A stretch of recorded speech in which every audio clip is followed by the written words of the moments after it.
Здравствуйте! В эфире информационный выпуск Амши Экшара. Сегодня в программе. Праздник счастливого детства. В Абхазии отметили Международный день защиты детей.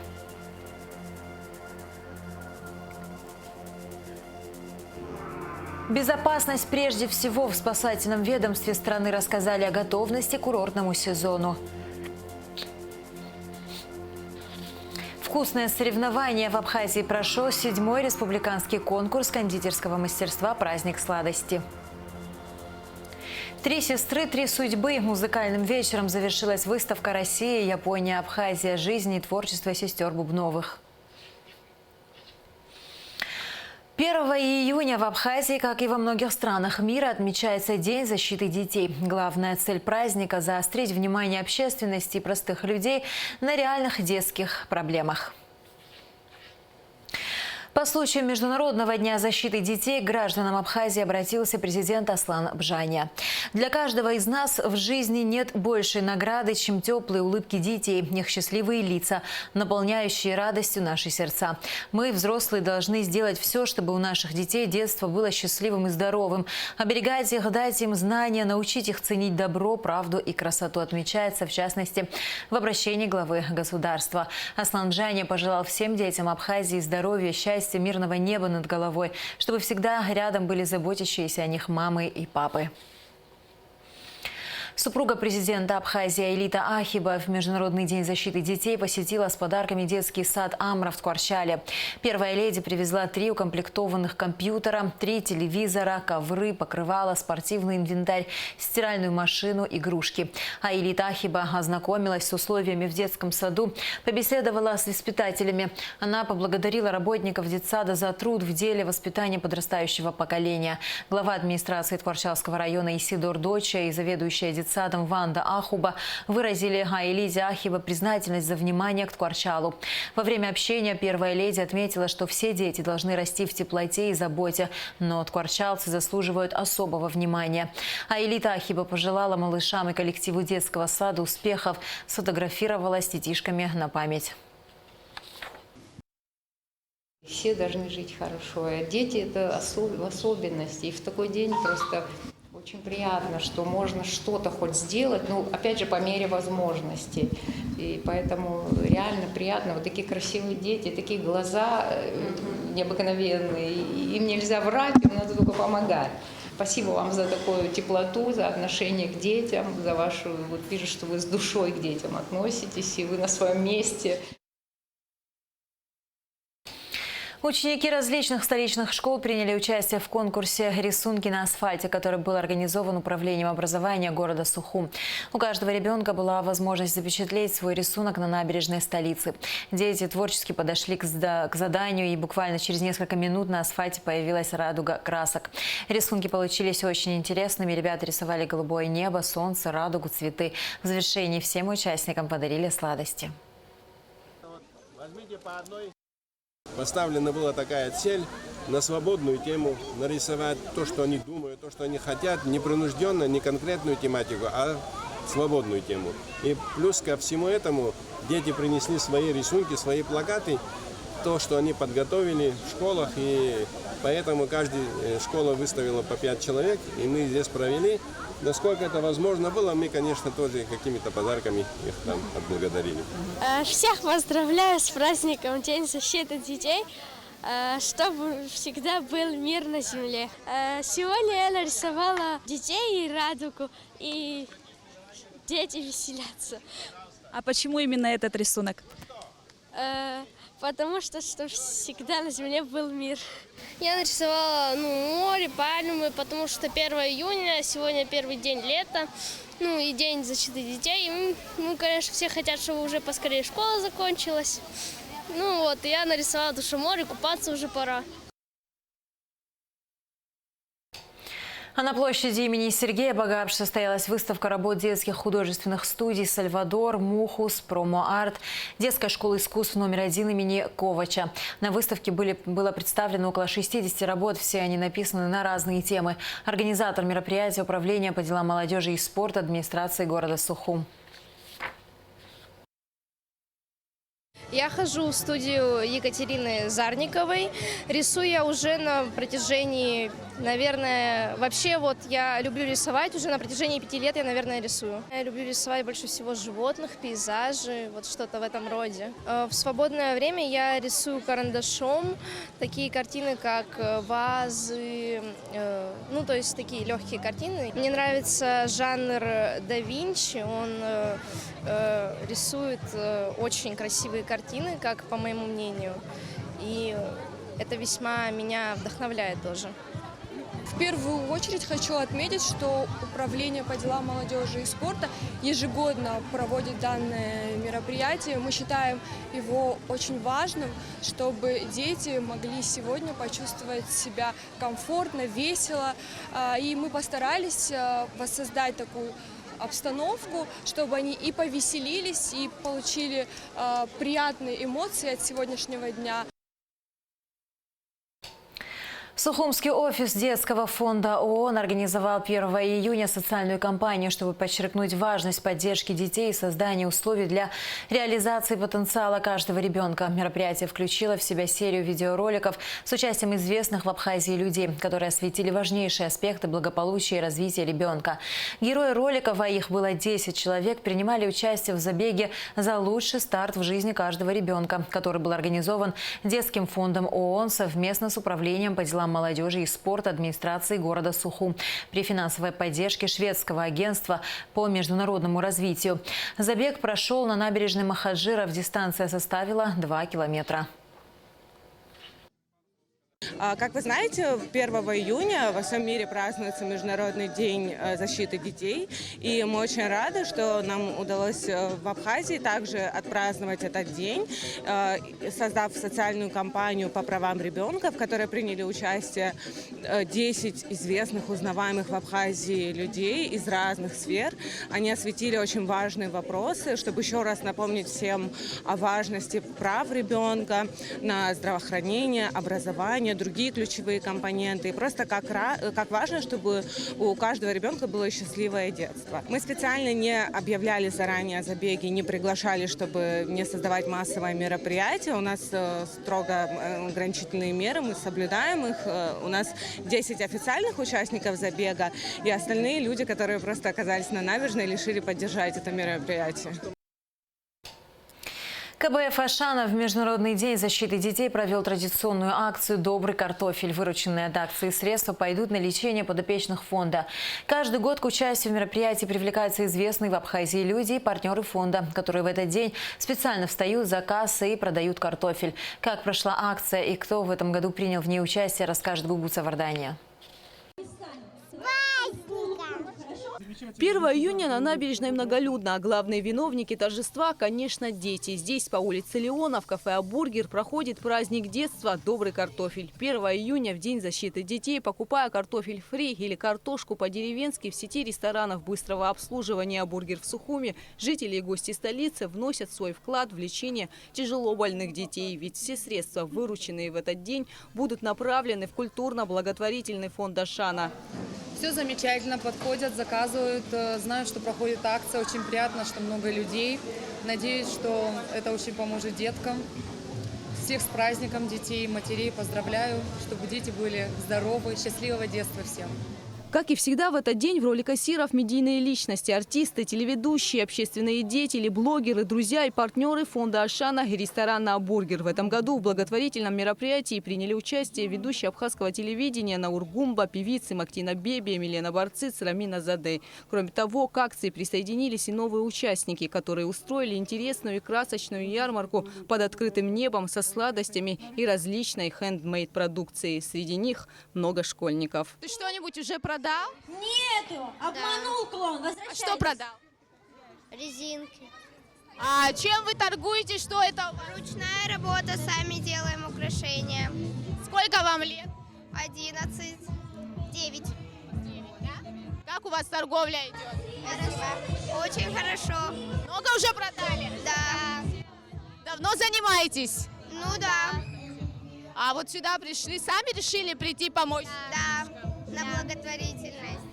Весь праздник сопровождается веселыми аниматорами, играми, музыкой, танцами, праздничной атмосферой и фотосессией. Акция организована при поддержке администрации Сухума, культурно-благотворительным фондом Ашана и рестораном быстрого обслуживания «Габургер». Акция у нас ежегодная. К сожалению, в прошлом году мы провести ее не смогли из-за ограничительных мер, из-за пандемии.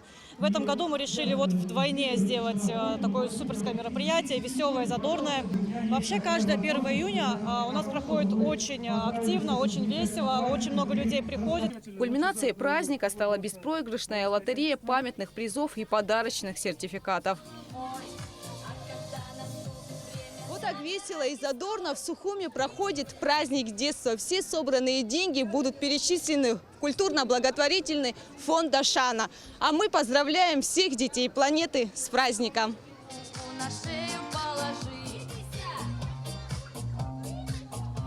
Гугу Савардания, Ильдар Дамиров, Абхазское телевидение. Детская театральная студия «Арлекино» при Сухумской вспомогательной школе организовала для воспитанников 13 детских садов столицы двухчасовое развлекательное мероприятие, которое прошло на территории детсада «Апра». Театральная студия выступила на открытом воздухе, как и предписано санитарными нормами в связи с ограничительными мерами. Ростовые куклы, все декорации и пособия, с которыми дети работали, за столами предоставила студия. Также детям показали кукольный спектакль «Три поросенка». На интерактивное мероприятие позвали детей из старших групп, но праздничные выступления прошли в каждом дошкольном учебном заведении. 7-й республиканский конкурс кондитерского мастерства «Праздник сладости» прошел в сухумском ресторане «Эрцах». В этом году организатор мероприятия торгово-промышленная палата Абхазии приурочила его к Международному дню защиты детей. Свои работы представили кондитеры из всех городов Абхазии, в числе которых известные мастера и любители кондитерского искусства. Смотрите репортаж Эсмы Гуланция. Торты, пирожные, рулеты, кексы и другие вкусные десерты. Такое пиршество было организовано в ресторане «Эрцах». Торгово-промышленная палата Абхазии устроила горожанам настоящий сладкий праздник. В конкурсе кондитеров могли принять участие все желающие, как представители ресторанов и пекарен, так и частные лица. В этом году кулинарное состязание объединило 25 кондитеров со всех районов Абхазии. Среди них Йоланта Бигвава. Она представила на конкурсе 2 изысканных торта. Мини-версия свадебного торта, он весь съедобный. Я сейчас как раз делаю разрезы и могу развернуть, показать его частично внутренний мир. Вот он, смотрите, состоит из 4 ярусов. Здесь малиновое облако, здесь ванильный бисквит. Это тоже по системе падающего торта сделаны. Так называемый антигравитационный торт. И он, вот смотрите, шатается вопреки законам гравитации. Каждый мастер пытался удивить публику изюминкой. Кто-то несколько ночей провел над рецептом крема, тающего во рту. Другие заманивали оригинальными узорами и свежими ягодами. Торт уже давно не просто кондитерское изделие. Сегодня это настоящее произведение искусства, при выполнении которого кондитеры старались проявить весь свой профессионализм и мастерство. Вот, например, эти лакомства даже жалко резать и есть. В числе конкурсантов есть известные пекари и новички в кондитерской сфере. Гаяна Кайфиджан впервые принимает участие в конкурсе. Она признается, что торт в виде граната готовила практически сутки. Сначала коржи, потом крем. А что за крем? Ну вот, например, у Океана идет сгущенка с маслом сливочным. Он домашний считается. У граната тут крем идет сливки и маскарпоне сыр. Верхушка делается как бы типа горы и море у нас. Кавказская тема, Черное море. По словам организаторов конкурса, подобные мероприятия – это стимул для всех его участников. Праздник сладости проводится в республике 7-й год подряд и уже стал традиционным. В этот раз почетными гостями сладкого соревнования стали дети с ограниченными возможностями здоровья. Для них была организована специальная развлекательная программа. В этом году мы неспроста решили приурочить мероприятие к Международному празднику Дню защиты детей, потому что мы сегодня с вами вместе имеем возможность наблюдать наших долгожданных и многоуважаемых гостей. Это ребятишек, которые, как правило, любят сладости. Стоит также отметить и те номинации, которые уже стали традиционными в рамках конкурса. Мы в этом году решили учредить новые номинации, потому что с появлением новых современных технологий, новых тенденций, меняется мода, и у человека всегда должен быть выбор, на наш взгляд. И при этом появляются новые какие-то кондитерские изделия, которые пользуются спросом у покупателей. И на наш взгляд, наши кондитеры абсолютно не уступают зарубежным кондитерам своим разнообразием готовой продукции и тем же вкусовым качеством. Представленные кулинарные изделия продегустировали члены жюри под председательством руководителя Госкомитета по стандартам, потребительскому и техническому надзору Абхазии Галуста Трапезаняна. Для оценки работ конкурсантов также был приглашен известный французский шеф-повар Жан Ашнер. Всего в конкурсе «Праздник сладости» 10 номинаций. Самой престижной, безусловно, считается звание лучшего кондитера года. В этом году им стал Антон Шиховцов, шеф-повар ресторана «Леон». После окончания конкурса полакомиться сладостями могли все желающие, а их было немало. Буквально за короткий срок все десерты были распробованы, а кондитеры уже задумались над новыми вкусными рецептами.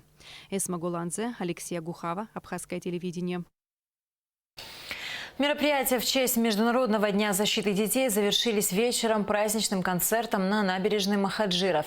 На площади имени Сергея Багапша выступили участники детского фестиваля молодых исполнителей популярной песни «Абжизхоу».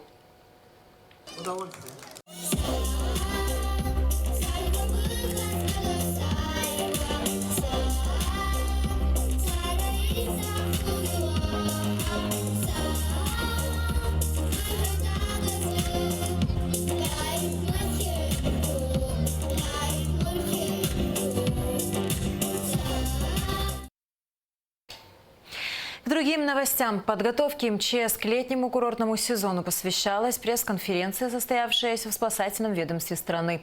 Министр по чрезвычайным ситуациям Лев Квицыня отметил, что в этом курортном сезоне ожидается большое число туристов, и МЧС готовится к нему очень тщательно. Репортаж Алики Трапш. На расширенной пресс-конференции с участием руководителей профильных комитетов МЧС глава ведомства Лев Квицыня сообщил, что в нынешнем курортном сезоне ожидается приезд большого количества туристов и обеспечение их безопасности – задача министерства. Несмотря на то, что купальный сезон в нынешнем году официально открывается 5 июня, на пляжах уже немало купающихся. Какой бы теплой ни была вода, самым важным фактом остается безопасность. Поэтому еще в апреле ГИМС дал необходимые предписания главам администрации районов и владельцам пляжей. Согласно предписаниям, к купальному сезону на каждом пляже водолазы должны обследовать морское дно и очистить его от предметов, которые могут навредить купающимся. Также на пляжах необходима установка ограничительных буйков, техническая зона для маломерных судов и, главное, необходимо наличие спасательного поста. А на особо опасных участках, где запрещено купание, должны быть установлены специальные знаки. Однако, как сообщил начальник ГИМС Тенгиз Сабу, не все районы выполнили их предписания. По городу Сухум сделаны водолазные работы. Сейчас мы с ними держим связь, выставляются ограничительные буи. Но к 5 июня, я думаю, они не успеют все работы по предписанию выполнить. Но и тем не менее, может быть, до 10 июня они сделают. Гагра и Пицунда, в принципе, они практически выполнили все работы по нашему предписанию. Ачимчира и Гулрипшский район тоже пока не успевают, но и тем не менее работа выполняется. Если брать образцовый пляж, сделано все, даже не до 5-го, они даже раньше, на неделю раньше все выполнили. Это Тамышский пляж. По всем остальным пляжам мы, естественно, выдаем предписание, что не выполнено. Мы пишем акты о том, что пляжи не готовы для безопасного отдыха граждан, и докладываем министру. Во время летнего курортного сезона очень часто различные прогулочные катера и гидроциклы, нарушая техническую зону, подплывают слишком близко к берегу, тем самым создавая опасность для купающихся. Нарушителей штрафуют. Сумма штрафа от 6 до 18 тысяч рублей. На пресс-конференции журналисты интересовались судьбой российского туриста Владимира Гулянова, пропавшего в горах Абхазии 12 мая. Начальник поисково-спасательного отряда МЧС Сандро Дагаргулия подробно рассказал о проведенной работе. Поиски Ульянова продолжаются и в данное время вместе с российскими волонтерами. При этом, по словам Дагаргулия, нецелесообразно привлекать волонтеров к поискам, которые ведутся в особо сложных условиях в горах. Они больше нам усложняют работу, чем помогают они нам. И в связи с этим, чтобы и с ними что-то, какое-то ЧП не произошло, мы отправили своих людей. с этой волонтерской группой. Многие не представляют, куда они идут. Наши горы не похожи с горами Алтая, Урала и так далее. У нас совсем другие горы. У нас леса, там рододендрон, его пройти просто невозможно. Бывают такие места, и они не понимают, они не экипированы. Есть, да, безусловно, те люди, которые очень сильно оснащены, экипированы и знают, но это единицы, а с ними идут еще много других, которые просто идут, как бы, и эффекта от них ноль. После произошедшего пользователи различных сетей задаются вопросом, почему МЧС Абхазии не привлекает в поисках пропавшего туриста помощь извне. Как рассказал Лев Квицыня, российские коллеги предлагали помощь, но в этом, по его словам, нет необходимости. Наши коллеги задавали этот вопрос, нужна ли вам, если какая-то необходимость, допустим, в авиации там, или же спасатели, помощь определенная. Мы обсудили вместе с ним неоднократно этот вопрос. Такой необходимости мы не видим. Они не смогут ничего нового сделать, то, что мы здесь на местах не сделали. То есть тропу, маршрут, который был обозначен, мы этот маршрут обошли уже несколько раз. То, что касается вертолетов с воздухом, она малоэффективна, но тем не менее мы работаем. Основная часть туристических групп, прежде чем отправиться в горы, не регистрируется в МЧС, что осложняет их поиски в случае ЧП, так как спасатели не имеют их четких координат. Группа, в которой состоял Владимир Ульянов, выбрала сложный маршрут, который бы никогда МЧС им не порекомендовал бы.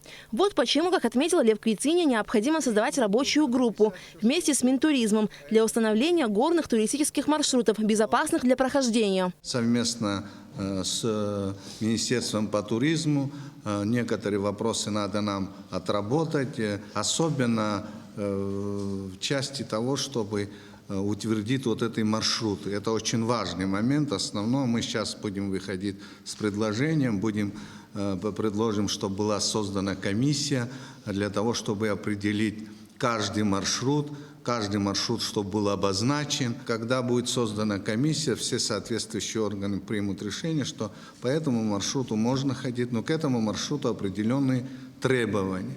На пресс-конференции также отмечалось, что в этом году в качестве пилотного проекта МЧС Абхазии объявляет прием заявок от абитуриентов на обучение в Ярославском государственном медицинском университете на факультете «Лечебное дело». На учебу отправляют только 2.